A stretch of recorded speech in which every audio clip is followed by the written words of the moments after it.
aka Crafting Journey, and you can read all about me down in the description. I was an attorney. I was also a risk manager and a registered nurse, and I've named something I haven't done in my lifetime, except commit murder. I haven't done that.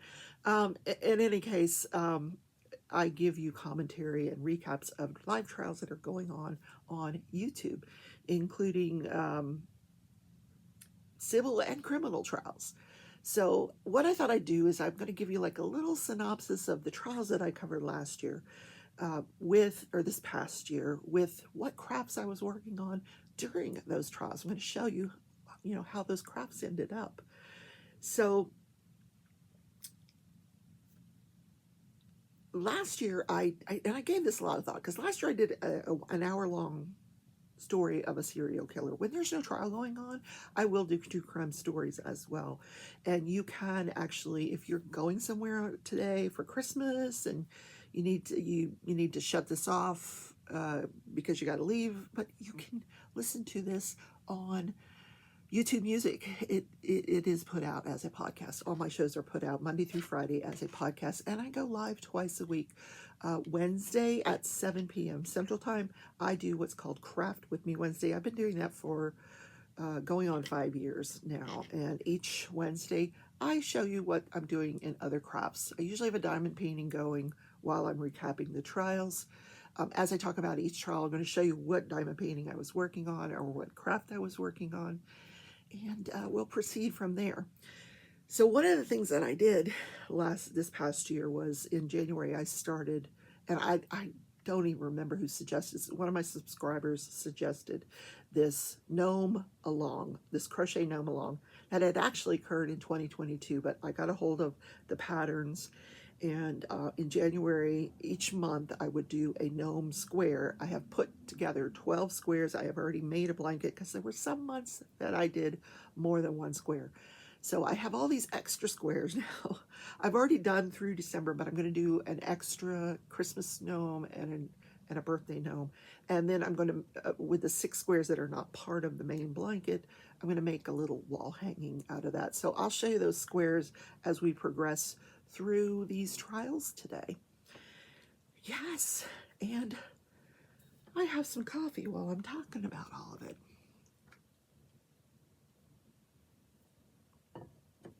So the first trial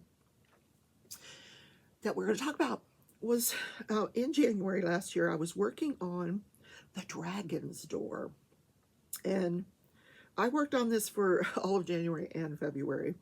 And then the gnome that I did a January gnome here, and this became part of the blanket.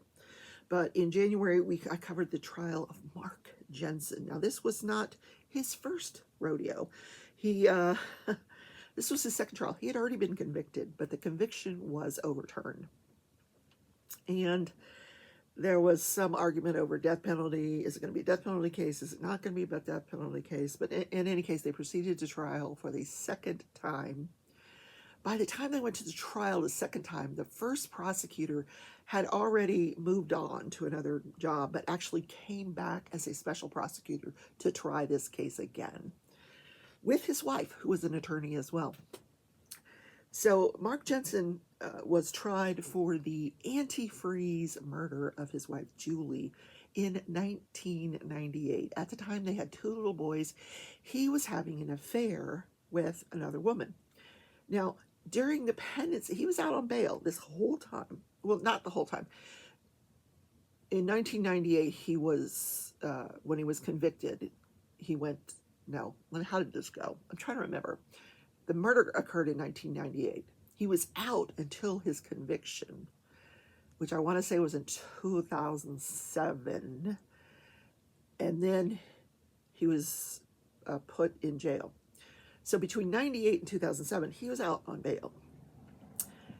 During that time, he married the woman he was having an affair with, and they had a child, and the woman he had an affair with, was helping him raise his 2 boys that he had with Julie, the woman he murdered with antifreeze.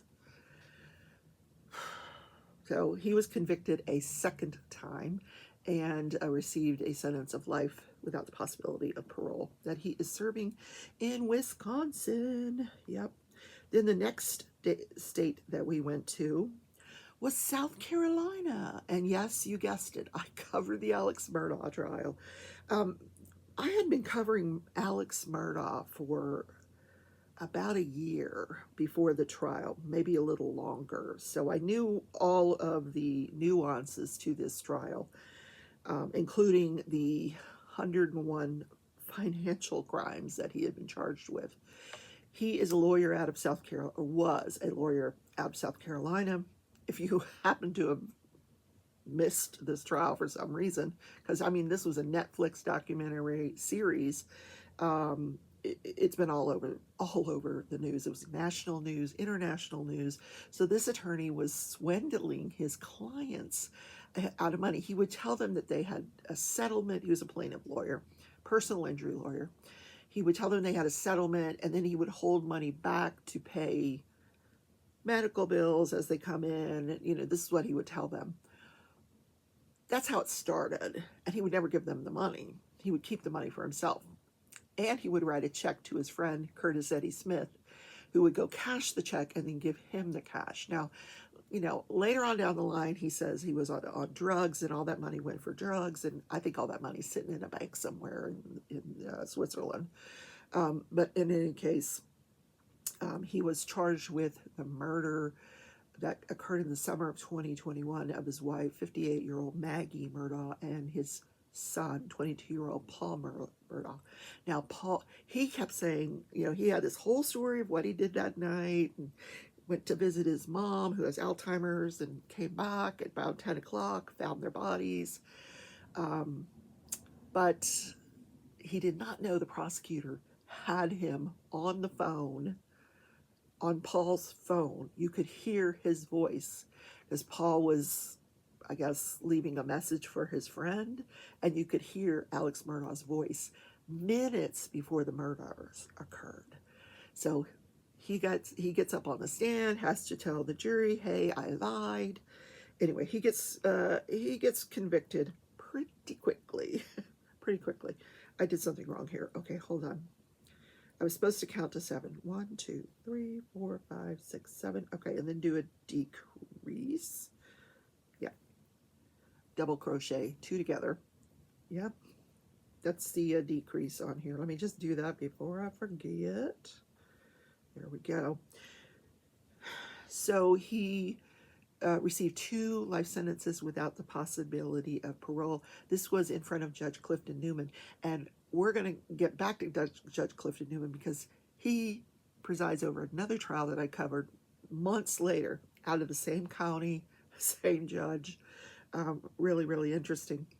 So Alex does get convicted of those murders with 2 life sentences, and then more recently he pled guilty to the 101 financial crimes in exchange for one 27-year sentence. Well, sentences on everything that he was charged with to run concurrently. So, and then one 20-year sentence consecutive and one 7-year sentence consecutive. So a total of 27 years, of which he would have to serve 85%, which doesn't make a hill of beans, because he's serving 2 life sentences without the possibility of parole, and he is pending being sentenced for financial crimes in federal court that he pled guilty to. He hasn't been sentenced there yet. The gift that keeps on giving, Alex Murdaugh. Then the next trial that I covered was the Ice Cream Man murders. This was the story of Michael Keetley, who was on trial for the murders of Juan and Sergio Guitron. Back in, here's how it all started. In January 2010, Michael Keetley, this is in Florida. I'm going to tell you that at least 5 of the cases I covered this past year were out of Florida. The gift that keeps on giving, Florida. South Carolina and Florida. So Michael Keetley, he's driving this ice cream truck in the suburbs of Tampa Bay, south of Tampa, and he gets robbed. and he's roughed up pretty bad. His arm is severely injured. He has to have surgery, he has to have rehabilitation, and that becomes very much an issue in the case. Is could he even actually shoot a gun? But we come to learn later on in this case that he had his weapon modified so that he could shoot. But so he gets robbed. They take $12 from him, rough him up, and he comes to the belief that the police are just not taking this seriously. They're not investigating it. So he starts his own investigation, and he narrows it down to a guy named Creeper, a gang member.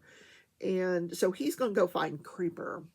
So he shows up at this house one night. He's dressed in a sheriff uniform, which happens to match a sheriff costume that he wore to a Halloween costume party. So he shows up there. There's on Thanksgiving morning, like really early morning. These men are all outside. These Hispanic men. They're all outside. They're shooting the breeze, drinking beer, doing cocaine, playing cards. Just celebrating Thanksgiving. And Michael Keetley pulls up, says that he's looking for this Creeper guy. They say he's not here. He had the wrong address. Creeper lived on that street, but that was not it. And some mistaken identity. And he starts shooting, executing these people. So he killed Sergio and Juan, and he was charged with 4 other counts of attempted murder, where he injured 4 other people, and some of them pretty badly. So he was convicted, and I didn't write down the sentence that he got, but yeah, he's serving life without the possibility of parole. Yeah, crazy, huh? Let the police do their job. Now, I got to remember to count. What am I on? 1, 2, 3, 4, 5. Wait a minute. 1, 2, 3, 4, 5, 6, 7. All right. I can't count and talk at the same time. Once I finish this row, the next 2 rows are just straight up double crochets. So I'll be good once I get this row done. So the next case I covered was out of the UK. This was a neonatal nurse named Lucy Leby. She did neonatal intensive care. I used to do that way back once upon a time when I was a registered nurse. That was my specialty, neonatal intensive care. So she works in this Countess of Chester hospital, and these babies are dying. Their mortality rate was like off the chain. People started suspecting that that she had something to do with it, because every time these babies went south, they coded, she was there, Johnny on the spot. I can save them. I can save their lives. So she was convicted of the 7 murders. She was convicted of murdering 7 infants and the attempted murder of 6 others in a trial that started back in October of 2022. And I covered this probably from October all the way through, 2023. It didn't end until August of 2023, I believe. It went on for a very, very long time, this trial, because they picked the jury. And when they pick the jury, they do things a little differently in the UK. They picked this jury. They told them, you need to make yourself available for 9 months. The trial went like 10 months. But if a juror was sick, now in this country, if we have a sick juror, we just excuse them and replace them with an alternate. No, they would take a week off. If they one time a juror had to go to a funeral, they took the week off. They took 3 weeks off for Christmas. It was crazy. So this trial just went on and on and on. But I mean, originally she was charged with I think 7 counts of murder and 10 counts of attempted murder. She was found not guilty on some of the attempted murders because they just couldn't prove them. And like I said, so she got 14. She was sentenced to what they call 14 whole life sentences, which equates to no possibility of parole, because they don't have the death penalty in the UK. They abolished that after another true crime story I told you about. They no longer have the death penalty in the UK. So she was sentenced to 14 whole life sentences. But now, after this trial, they went back and started looking at other babies she cared for at other institutions, other hospitals in the UK. One in particular that she worked at while she was training, there were 2 mysterious deaths then. So they're looking very closely at some of these other deaths and believe she may have even been involved in those. A super, super sad case. This was a young woman, not married, no kids. You know, nobody can understand what her motivation was or what the motive was. They believe she might have been attracted to one of the neonatologists. Maybe this was an attention-getting thing. Nobody really knows. Then we went to Idaho for the trial of Lori Valle Daybell. Now, this was a very difficult trial to cover because the judge would not allow cameras in the courtroom. So I would have to wait till court was completed at the end of the day and the media picked up the transcript or the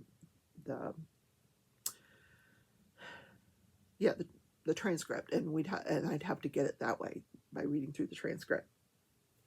Anyway, Lori Valle Daybell was convicted of the murder of her son, J.J. Valle, the murder of her daughter, Tylee Ryan, conspiracy to commit those murders, and the conspiracy to commit the murder of Tammy Daybell, her current husband, Chad Daybell's former wife. Because once she was out of the picture, she and Chad went to Hawaii and got married. All the time, people are following him around going, "Where's your kids? Where's your kids?" And she was not telling anybody where those kids were.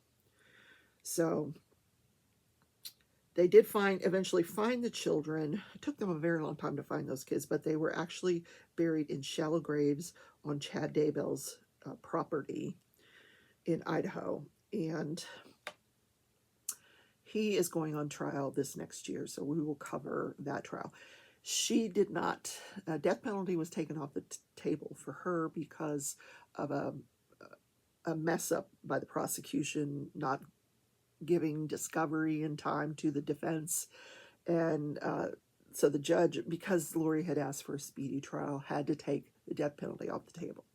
It is still on the table for Chad Daybell. They have not taken it off the table yet.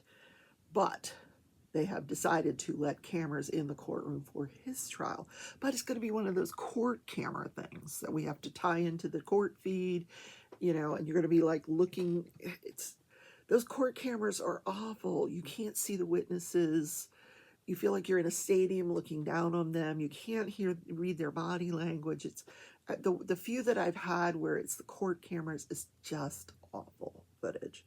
So you're basically just listening to the trial.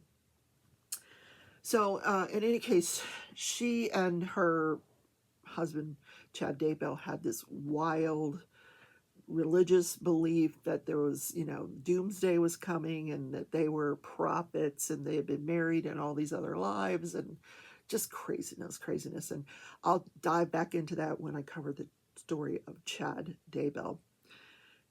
While I was working on covering this story, I was working on this one back here, the cat, but I will put a full picture of it here. I absolutely adore this diamond painting. Barrett Biggers is the artist, and I just love this diamond painting. And if I haven't shown you the square that I worked on for crochet, put February and March here as well. Now, what's happening with Lori right now? She was sentenced for all of this. She was also found guilty of Social Security fraud. So 3 convictions for conspiracy to commit murder. So life without parole times 3, plus whatever sentence she got for the Social Security fraud. And more recently, she has been extradited from Idaho to Arizona, where she's going to be standing trial for the murder of her former husband, Charles Valle, whom her brother, Alex Cox, accidentally shot.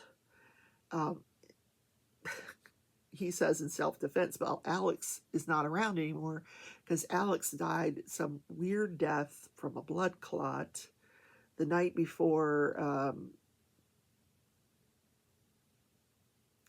Lori and Chad were indicted for the conspiracy to commit the murder of Chad's former wife, Tammy. And it's believed that Alex, Lori's brother, was involved in all of these conspiracies as well, but never lived to stand trial for any of it. So she's going to be standing trial in Arizona for the murder of her former husband, Charles Valle, and the attempted murder of Brandon Boudreaux, who was her, I hope I get this right, one of her relatives' husbands?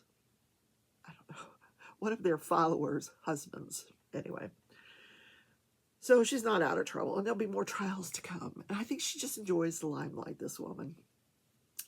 Then we head back to Florida for the next case. All right, so now I'm going on to the next row, which is just straight up double crochets. I've done my decrease row, so now I don't have to count for the rest of the hour.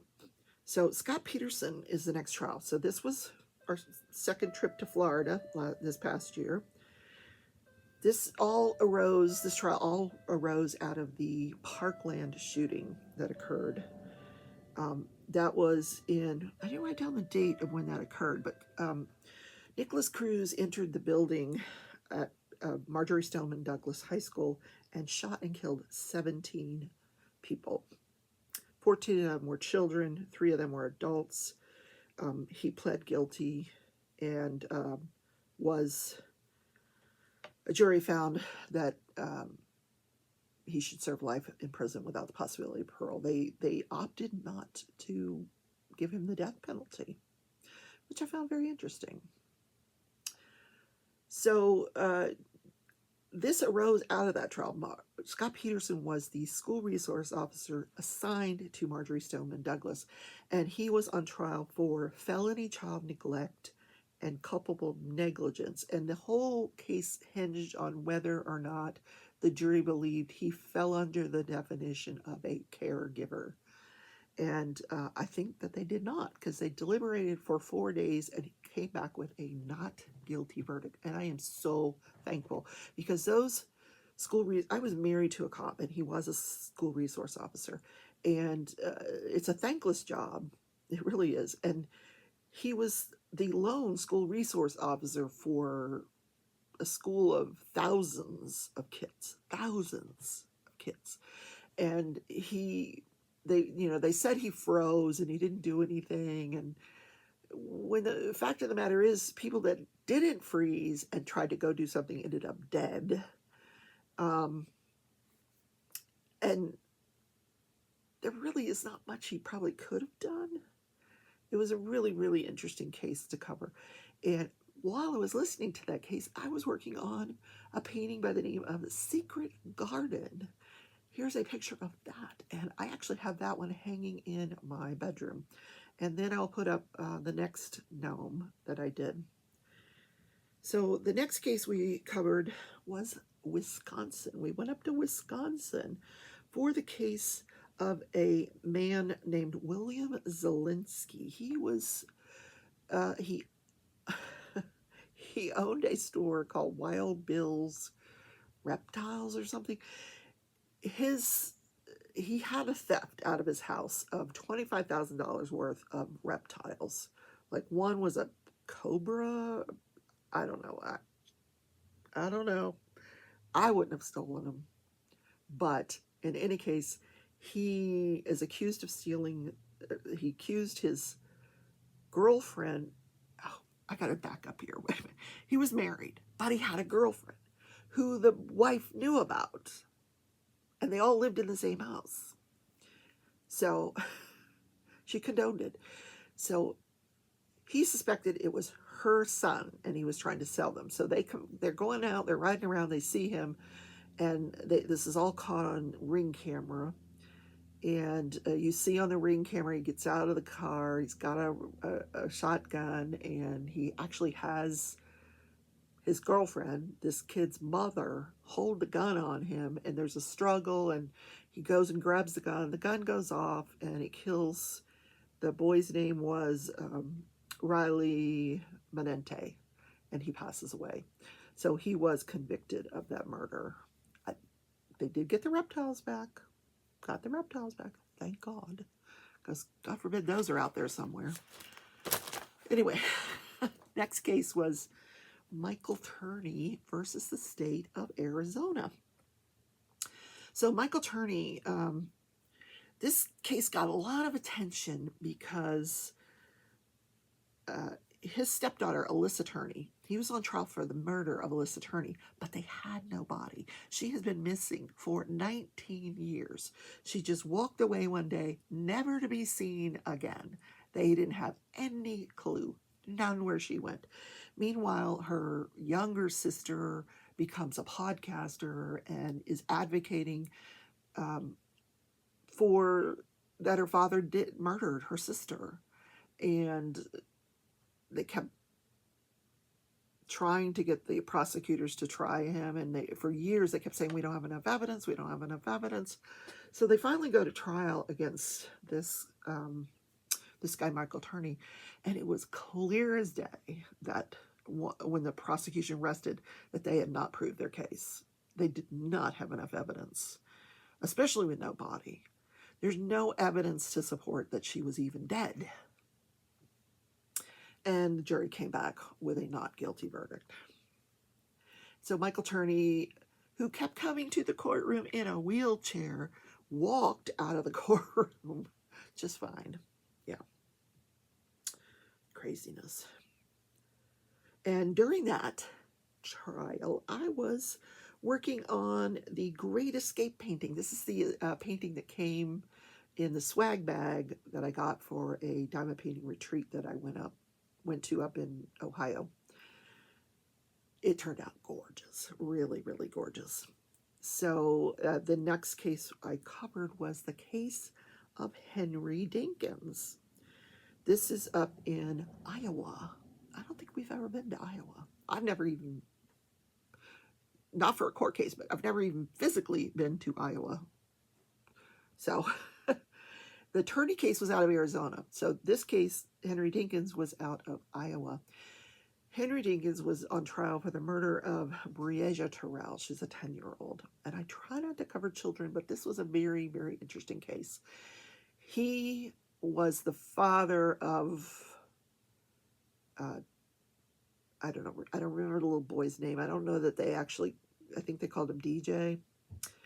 And he went over to get his son to have visitation with him and bring him back so he could spend the night and have visitation with him.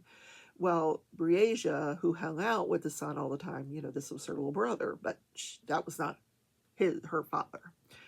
So, but she says, can I come too? And Grandma says no, and she goes anyway, without anybody's permission.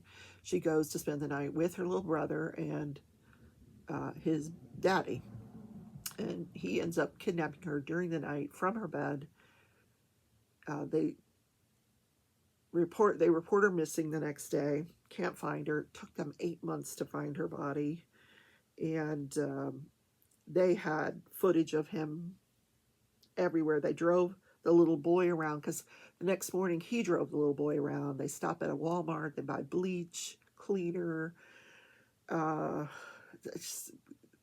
thanks to that little boy, he was able to give them enough information to support this man having been where he dumped the body.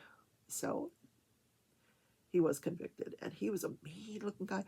And the whole thing, this was what bothered me about this case, is that this man was a convicted sexual offender, a registered sex offender. I don't care if you're the baby daddy or not, you would not have taken my kids to your house. No. And Mom kind of condoned it because she comes over that evening and brings them stuff to sleep in.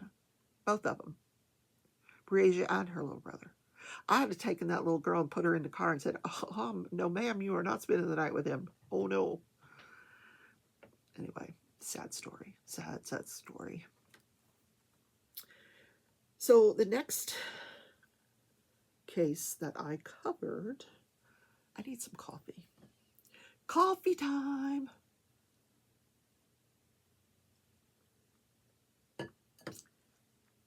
I hope you guys are enjoying these premieres.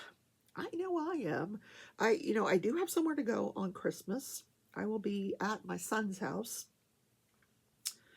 Where my grandkids, they're all grown, but I'm gonna give them all a little gift card, probably an Amazon gift card. Let them pick out their own gifts. So the next case I covered was Nevada, Las Vegas, home of my sister Tia. Tia's Crazy Craft Addictions. I think she's doing a premiere as well. Or maybe she's already done it, or maybe it's set to come in the future. I don't know. Don't forget to watch. So this was the case of Thomas Randolph, who was accused of murdering his 6th wife. Wife number 6. Want to know what happened through 1 through 5? Well, of his 6 wives, 4 of them died mysterious deaths. Back in 1989, he was tried and acquitted of murdering his 2nd wife. Now, the 1st wife he divorced. 2nd wife, she's found mysteriously dead. They try to get him for her murder, and he's acquitted. Then there's stories about 3, 4, and 5, and which are crazy. But number 6, they had gone out to dinner. The number 6, her name was Sharon. They had gone out to dinner. They come back from dinner. He drops her off so he could get his car into the 2-car garage. I mean, she had to get out ahead of him because there wasn't enough room for her to get out in the garage because both cars were in there. So he pulls his car into the garage. She goes in the front door. She's shot by someone that's an intruder, an alleged intruder in the house. He comes in. He sees her lying on the floor. He sees the intruder. He shoots and kills the intruder. And then begins these wild interviews with the police about how it all happened. All these interviews and walkthroughs that they did with him are covered on video, body cam. And on each of his wives, I might mention, he had nice, healthy life insurance policies. Yep. And at the time he murdered Sharon, he was working on another lady. He was having an affair with another woman with a life insurance policy, who was called to testify.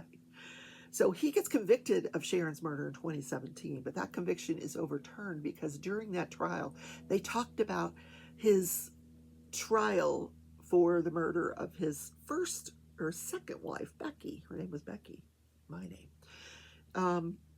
And the appellate court said, no, that should never have come in. No prior bad acts. So during this retrial for the murder of Sharon, they were very careful never to mention any of his former wives. None. So what happens is they finally figure out that he knew the hitman. He knew the guy that had broke into their home. This was a guy that he had groomed and given him these little odd jobs around the house, and he was basically grooming him to commit this murder. And now he said he even bought him the gun, and this poor guy never saw it coming that the guy was going to turn on him and kill him. So he got convicted of Sharon's murder and this guy that he had groomed to commit the murder of Sharon. Now, he was scheduled for sentencing in October, but just prior to his sentencing, his attorney files a 700-page memorandum or motion for a new trial. So the judge postpones the sentencing until it has been reset for January 4th of 2024. So that's going to be one of the first things I cover this year is that sentencing, if they go forward with it. I'm sure they will at this point. So he is sitting in a local jail in Vegas waiting for his sentencing. Now, during this trial, I was working on my event painting. The next creator that you're going to see, her name is Mickey Sunshine Creates. She is one of my besties, and She and I do this event every year. It's called The Great Escape. And I always have a theme for what I do each year. This was the year of fantasy. Next year is the year of the animal. But we did this fantasy Great Escape painting, and you'll see it's these little fairy houses. It's a painting called Fairy Town by Rose Prophet, and it turned out gorgeous. It was confetti nightmare, but it turned out gorgeous. So here that is. Yes, I'm gonna turn the page because we've got more. So the next case, we're gonna go back to South Carolina. Right, I promised you we'd get back to South Carolina.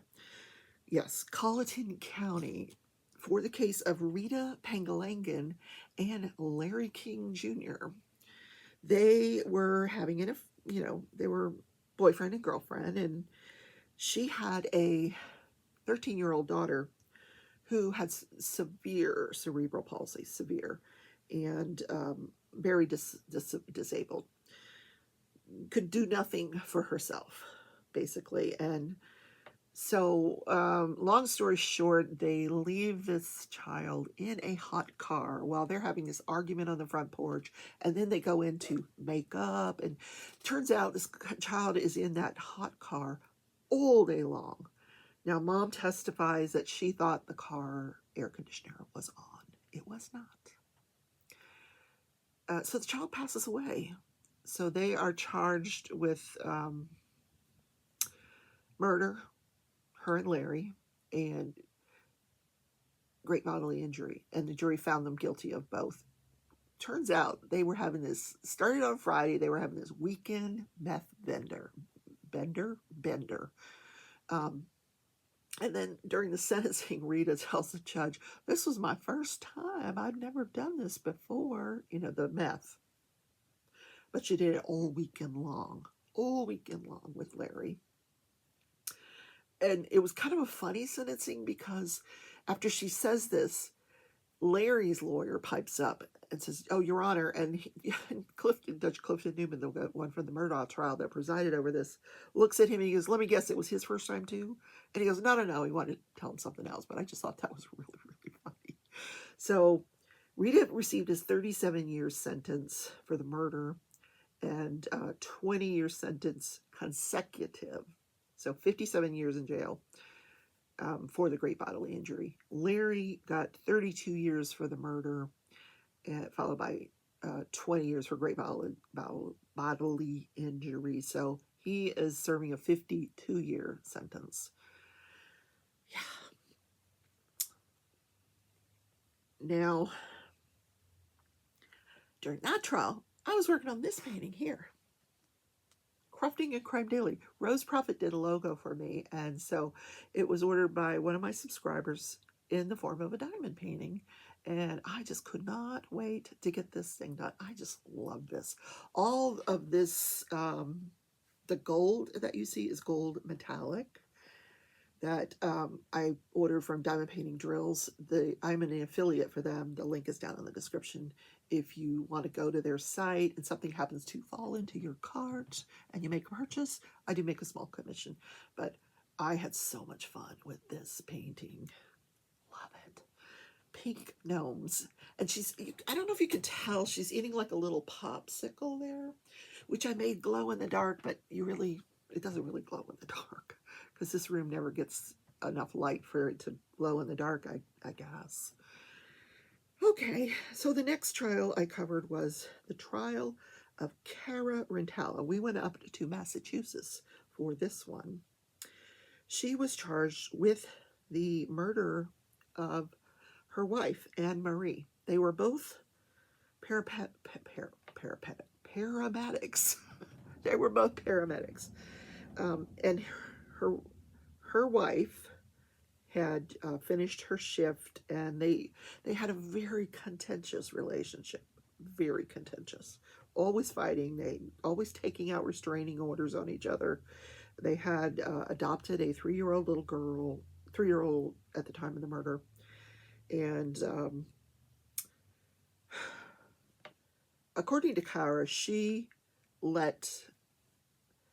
took the child and they went shopping and went to all these different places while Anne-Marie was getting some sleep because she had worked the overnight shift. Then she comes home that evening and she finds her body in the basement. She had been strangled to death.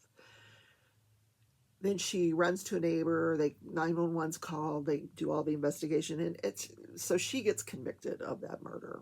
And the judge mentioned during her sentencing that this was very calculated cover-up. Like she just made sure she was seen in all these different places with the child, so that she had an alibi. In any case, at her sentencing, the judge mentions that she had no prior criminal record, prior restraining orders, but no prior criminal record. And her friends and family submitted over 40 letters in support of her character to the judge. And the judge mentioned, I've got all these letters where, your friends and family are not accepting that you committed this murder. They're not accepting the judgment of the jury. He goes, but I have to. And then he turned around and he sentenced her to 12 to 14 years in prison for manslaughter. She was found guilty of manslaughter, and this deliberation took a very long time. And I believe what happened here was a compromise verdict. Because it was, like I said, this jury was out for days and days trying to come to a verdict in this case. So rather than go with the murder, I think they compromised and went with manslaughter. That's why she got 12 to 14 years. And she had already served 7.5 years. So she got credit for time served. So she'll be out in no time. Okay. During that trial, I don't remember what time painting I was working on.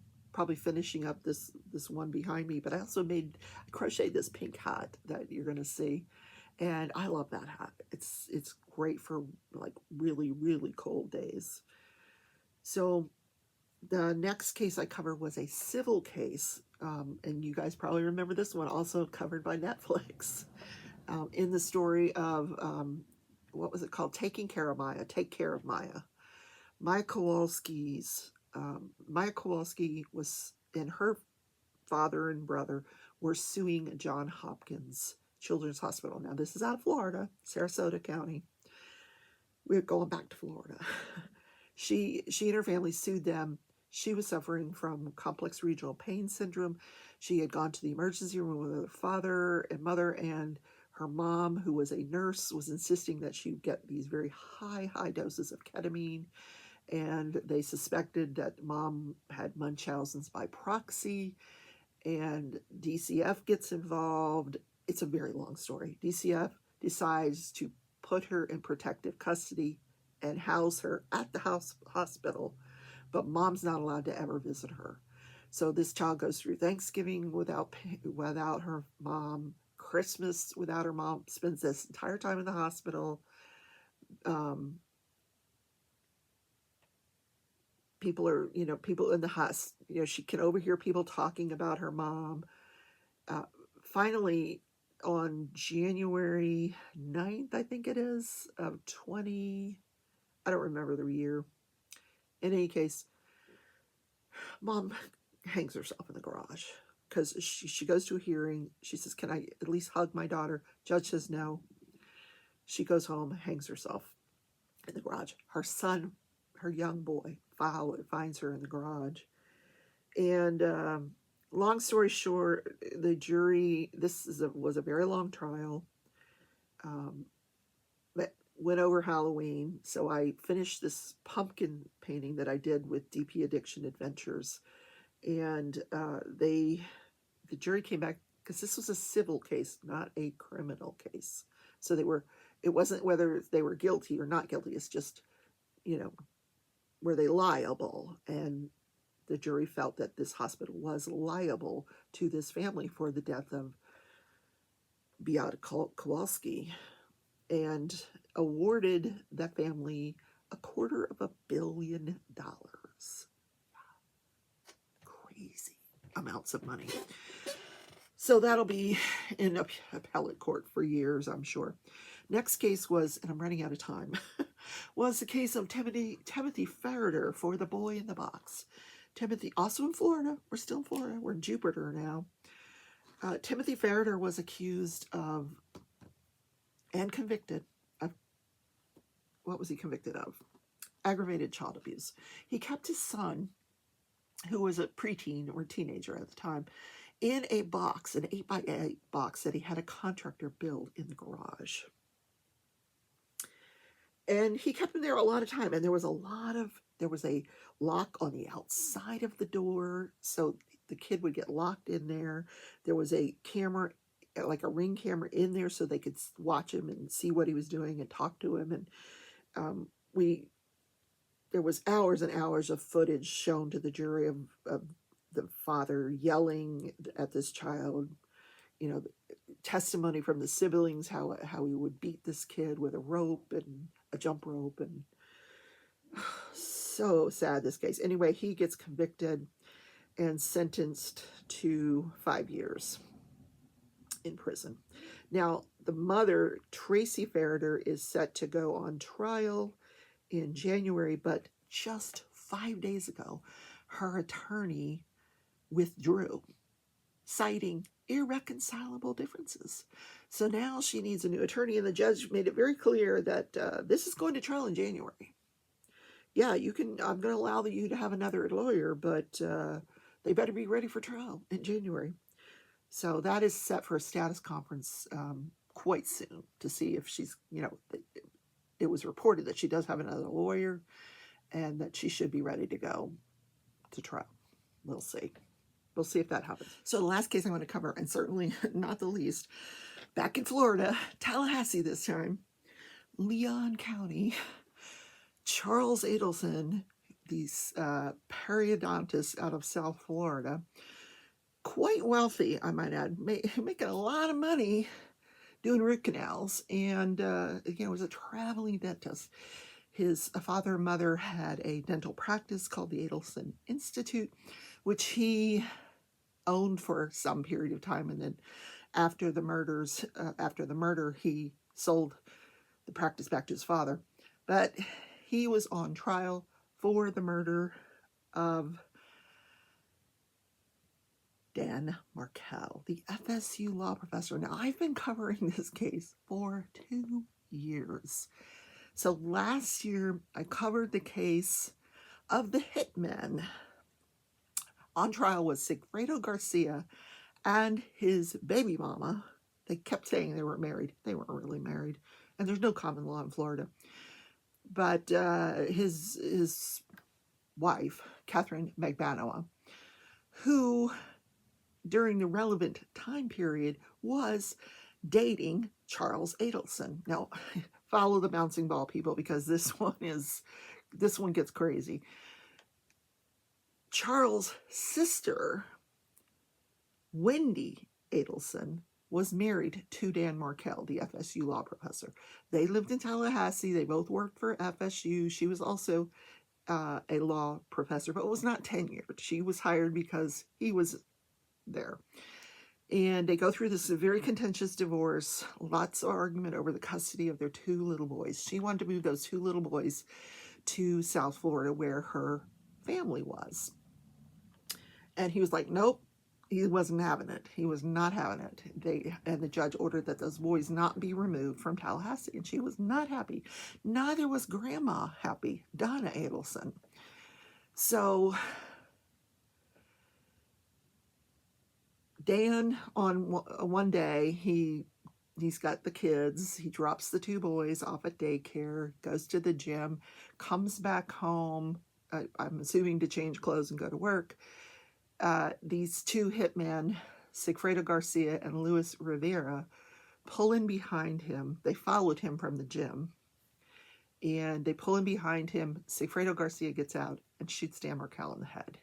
He passes away in the hospital, and this whole thing is seen by a neighbor. Well, he didn't see the murder, but he saw the car, so he was able to describe the car. The police were able to go to the gym, get the security footage from the gym, identify the car. It was a lot of tracking down they had to do. It took them months and months and months to put all the puzzle pieces of this case together. So they finally figure out it's that they link it to these two guys that are from Miami. And they're involved with these Latin King gang members. And, you know, so now they're trying to figure out what is the connection between them and the Adelson family. So Catherine McBanawa was the connection. She was the baby mom of Sigfredo Garcia, but she was dating Charlie. And Charlie had made a joke to his sister Wendy that he had bought her a television, and he said, I got this for you as a divorce gift because it was cheaper than hiring the hitman.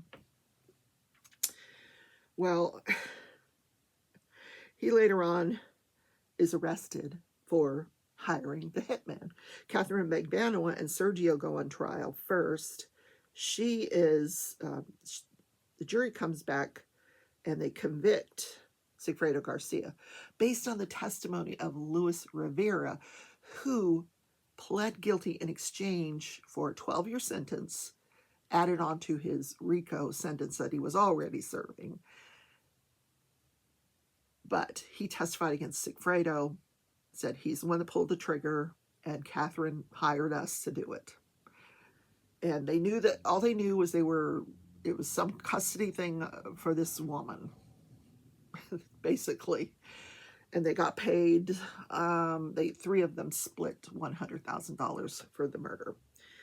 So the jury came back guilty for Sigfredo, but hung as to Catherine McBanawa. So then the second trial occurs in 2022 for Catherine McBanawa, who takes the stand during both trials. Didn't do it, wasn't me, I had nothing to do with this. Yes, I dated Charlie, but and she kept saying she worked for the Adelson Institute, but none of the people from the Adelson dental practice had any idea who she even was. No, she doesn't work here. And she's like, yes, I worked from home, I did stuff for him, you know, anyway. So then we get a week before her second trial, they arrest Charlie Adelson, Wendy's brother, and he's extradited to Tallahassee, and he's been in jail since then. So now we're up to the second trial. They convict Catherine McBanawa. So now Sergio's serving a life sentence, she's serving a life sentence, and all of a sudden she's like, and they waited years for this woman to turn evidence against Charles, and she just wouldn't do it. So they finally get this restaurant footage of a conversation between her and Charles talking about the murders. They set up this undercover operation that they called the Bump to get people chattering about the crime, and then they approached Donna Adelson, Wendy's mother, with this bump. So there's a lot of phone conversations between her and her son about the bump. And Charlie meets Catherine at a restaurant, and they have this conversation. Now, you cannot make out this conversation, but they hired an expert in how to filter out all the noise so that they could actually get a transcript of this conversation. And it was all kinds of damning to these two people. So that's how they were able to arrest Charlie. So then we get the trial of Charlie Adelson. So Charlie, he did not take the stand in his own defense, but Catherine took the stand. And she said, yes, I took the stand in my two trials, and yes, I lied because, you know, whatever, she had a reason for lying. But now who can believe anything she's saying? But she says, yes, I lied, and the night of the murders, I went over to Charles's house to get the money, and he got the money and he gave it to me. And so Charles's defense was that he was being blackmailed by her crazy. That somehow she found out that, you know, because they were dating, she found out about Wendy and her husband having this contentious divorce. And I mean, it was just a crazy story, and the jury didn't buy it. So Charles Adelson did get convicted of the murder, conspiracy to commit the murder of Dan Markel. Now, more recently, In fact, just yesterday, he was sentenced to life in prison without the possibility of parole. And his entire statement to the judge was, I maintain my innocence. But 2 weeks ago, back around Thanksgiving, it was a week after his conviction, Donna Adelson tries to go to the airport with a one-way ticket to Vietnam. And they caught her at the airport, arrested her.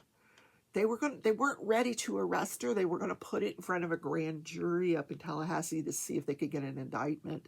But because she had this one-way ticket, they thought, we got to do it now. She looked up, she researched, where can I go? That is very difficult to extradite a person back to the U.S. So she thinks she's going to go to Vietnam. Well, they arrest her at the airport. She is now in custody. She had a hearing yesterday or the day before, earlier in the week, because she doesn't like the jail conditions. Poor mama. They still have not arrested Wendy Adelson. She has not. Yeah, I'm waiting for that to happen. Wendy after the death of her husband, she brings those two boys to South Florida, changes their name to Adelson, takes the Markel name off of them, doesn't let the grandparents see it. And those grandparents, bless their heart, they were very instrumental in getting legislation put through Florida to give grandparents rights to see their grandkids. Because at the time, they didn't have any rights to see those kids. But yeah, so now we're waiting for the trial of Donna Adelson. That'll be next year, and I will cover it. All right, so the next creator that you're going to see is Mickey Sunshine Creates. She is awesome. She's got some awesome content for you guys. I hope you enjoyed this. I hope you subscribe to the channel and you listen to Crafting and Crime Daily. Like I said, it's available as a podcast on Apple Music. No, YouTube Music. YouTube Music. That's it. All right. I had a good time. I hope you did as well. And I will see you around town. Bye.